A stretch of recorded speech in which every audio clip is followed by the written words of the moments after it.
students. Today we start the chapter on the move. Okay, migrant workers.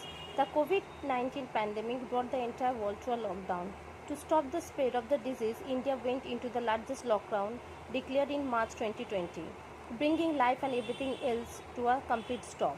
Lack of workers and their families living and working in the cities started returning to their homes in the villages. তাহলে আমরা কি জানি, COVID-19 pandemic আমাদের school college সমস্ত কিছু বন্ধ হয়েছিল, পুরো ওয়ার্ল্ডে লকডাউন লেগেছিল। আমাদের ইন্ডিয়াতেও যাতে ডিজিজটা স্প্রেড না করে লকডাউন হয়ে গিয়েছিল। লকডাউন স্টার্ট হয়েছিল ডিক্লেয়ার্ড ইন মার্চ 2020-তে। কী হয়েছিল? Bringing life and everything else to a complete stop, lack of workers and their families living. তাহলে কী হচ্ছিল? তারা বাইরের শহরে বা নিজের কাজের জন্য বাইরে মানে নিজের এলাকার বা গ্রামের বাইরে গিয়েছিল, প্রত্যেকে নিজের বাসস্থানে ফিরে আসছিল। For years, migrant workers have been moving from their homes in the villages to the cities and urban areas to work as domestic help at construction site, in factories, as tailor, plumbers and day laborers in agriculture.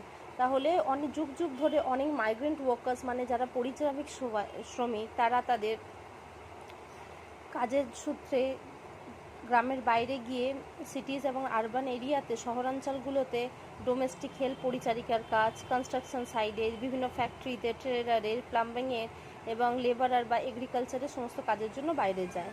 They move in the hope of a better job, better salary and a better life. কেন যায়? Better job, ভালো কাজের জন্য, কাজের সন্ধানে, ভালো উপার্জনের জন্য, ভালো জীবনের জন্য।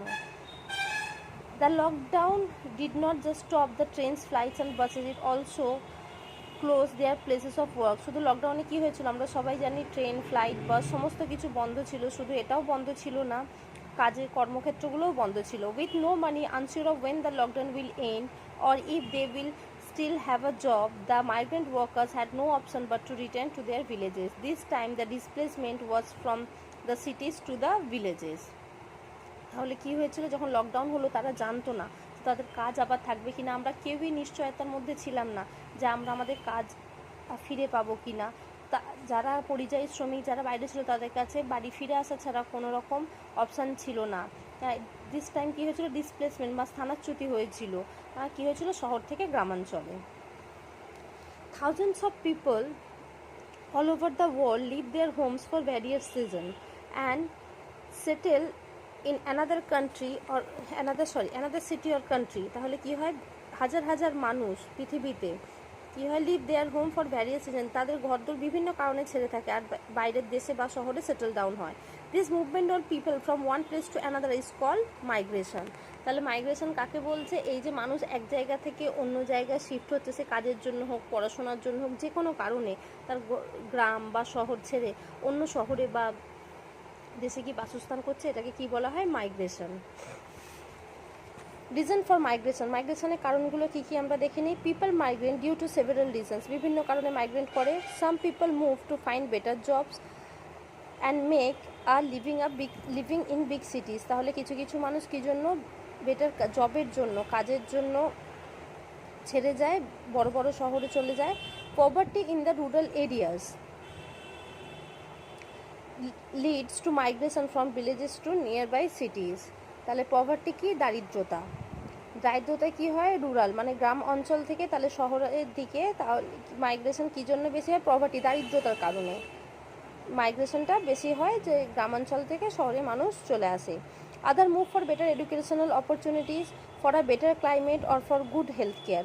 অনেকে কী জন্য যায়? শিক্ষার জন্য যায়, ভালো আবহাওয়া ক্লাইমেটের জন্য যায়, ফর গুড হেলথ কেয়ার শরীর স্বাস্থ্য ভালোর জন্য যায়। Sometimes people also have to migrate because of natural calamities such as floods, drought, famine, war or outbreak of a disease. Forced migration is known as displacement. তাহলে কি হলো? Sometimes মানুষ কী জন্য যায়? ন্যাচারাল ক্যালামিটিস মানে বন্যা, ভূমিক্ষয়, এগুলো হয় তো, প্লাবন, যেগুলো কারণে হয় মানুষকে, বা যুদ্ধের কারণে বা অনেক মানে রোগের জন্য মানুষকে ছেড়ে যেতে হয়। মাইগ্রেন্ট যে কোনো কারণে হতে পারে, যেটা জোর করে forced migration is known as displacement. ওটাকে কী বলা হয়? স্থানাচ্যুতি বলা হয়। রুরাল পভার্টি, গ্রামাঞ্চলে যে দারিদ্রতা। Rural poverty is a major reason for migration. তাহলে গ্রামীণ যে দারিদ্রতা সেটা হচ্ছে মাইগ্রেশনের প্রথম রিজন। আর large number of people in India live in villages and are farmers. তাহলে একটা বেশি সংখ্যক মানুষ কি হয় ভারতের ভিলেজ আর মানে ভিলেজ হয়ে গ্রামে থাকে, আর তারা কি বেশিরভাগ কৃষিক্ষেত্রের সঙ্গে জড়িত, কৃষক। However, not all of them own land. They are landless farmers. প্রত্যেকেরই কি হয় নিজস্ব জমি থাকে না, তারা হলো landless farmer. Such farmers work on other people's farms to earn a living. তারা কি করে অন্য লোকের জমিতে কাজ করে, কিসের জন্য, বাঁচার জন্য, তাই তো, রোজগারের তাগিদে। They do all the work on the field like sowing the seed, harvesting and threshing. They are daily wage laborers and get paid by the day. তাহলে এই ল্যান্ডলেস ফার্মারগুলো কি করে, অন দ্য ফিল্ড কী করে, সোয়িং দি seed বীজ রোপণ করা, harvesting চাষ করা, থ্রেসিং শস্য মারাই বা ঝাড়া, seeds harvesting and threshing. They are daily wage labourers. তারা কি হয় ডেলি ওয়েজ মানে দৈনিক মজুরিতে কাজ করে, আর দিনের শেষে তারা তার জন্য পারিশ্রমিক পায়।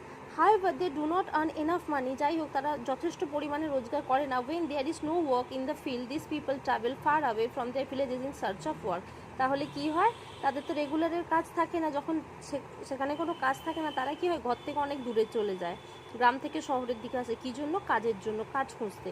দে return to their villages only in time to sow or harvest the crops. তারা কখন ফিরে আসে গ্রামেতে, যখন বীজ রোপণ করা বা শস্য চাষ করার সময় হয় তখন তারা ফিরে আসে। Such migration is seasonal. এগুলো হয় কি সিজনাল মানে একটা কিছু সময়ের জন্য হয়। As it takes place only during certain season. প্রত্যেক কিছু সিজনের সময়, এই যখন ধরে নাও প্রত্যেক কিছু একটা সিজন থাকে, যেমন বীজ রোপণ করার একটা সিজন থাকে, শস্য ঝাড়ায় মানে থ্রেশিং করার একটা সময় থাকে, ওরা ওই পার্টিকুলার সময়ের জন্য গ্রামে ফিরে আসে। There are many small farmers who own small piece of land which yield crops enough for their family. তাহলে কি হচ্ছে, সেখানে কিছু কিছু স্মল ফার্মার থাকে, ছোট কৃষক থাকে, তাদের নিজস্ব ছোট জমি থাকে। which yields মানে ফলন, মানে এতটা শস্য ওরা উৎপাদন করে নেয়, মানে পরিবারের প্রয়োজন মতো শস্য উৎপাদন করে নেয় for their family. They usually have to borrow money from the money lenders at high interest rates to buy seeds, tools for agriculture, fertilization and pesticides. তাহলে কি যে দে ইউজুয়ালি হ্যাভ টু বড়, তাদের কী হতে টাকা ধার করতে হয়, ফ্রম কাদের কাছ থেকে, মানি লেন্ডার মানে অর্থ ঋণদাতা, যারা টাকা ধার দেয় গ্রামেতে তাদের বলা হয় অর্থ ঋণদাতা। অ্যাট হাই ইন্টারেস্ট, প্রচুর মানে উচ্চ সুদেতে দিতে হয়। ধরে নাও আমি তোমার থেকে 10 টাকা ধার নিলাম, আমাকে মান্থলি যতদিন না আমি তোমায় 10 টাকা শোধ করতে পারছি, 10 টাকার জন্য তার উপরে ইন্টারেস্ট আমাকে 3 টাকা বা 4 টাকা বা 5 টাকা দিতে হয়। গ্রামে ওদের কী হয়, প্রচুর হাই ইন্টারেস্টটা দিতে হয়। আর কী জন্য, সিড কিনতে, এগ্রিকালচার টুলস কিনতে, ফার্টিলাইজার, পেস্টিসাইডস এগুলো কিনতে। In case the crop fails either due to less or untimely rainfall or due to poor quality seed, this farmers can not repay their loans to the money lender. ধরে নাও কোনো কারণে তাদের শস্যটা বা চাষটা ঠিকঠাক হলো না, তার জন্য অনেক কারণ হতে পারে, বৃষ্টির সময় মতো হলো না, পোর কোয়ালিটি সিড, তো কী হয়, তারা সেই ক্ষেত্রে অর্থ ঋণদাতাদের মানি লেন্ডার্সদের টাকা টাইমলি ফেরত দিতে পারে না। ইনফ্যাক্ট দে বড় even more money for the next crop. তাহলে কী হয়, পরবর্তী ধরনের এই চাষটা তো কাজ করলো না, চাষ আবার ঠিকঠাক হলো না, তাদের কী করতে হয়, তাদের আরও টাকা ধার নিতে হয় নেক্সট টাইম চাষ করার জন্য। As the cycle of borrowing money continues, এইভাবে যে টাকা ধার নিচ্ছে এটা কন্টিনিউ হতে পারে। The loan become so high that the despite their earnings they can not fully repay the money lenders. তাহলে এই ধারটা বাড়তে বাড়তে, ঋণটা বাড়তে বাড়তে এতটা বেড়ে যায় যে তারা মানে তাদের তো ওইভাবে তো ইনকামটা হয় না, তারা কি হয় মানি লেন্ডারকে টাকাটা ফেরত দিতে পারে না। Most of this farmers are not aware of their rights and often get cheated by the money lenders. তখন কী হয়, এই যে ফার্মার্সরা এরা তো বেশিরভাগ ধরে নাও অত তো উচ্চশিক্ষিত না,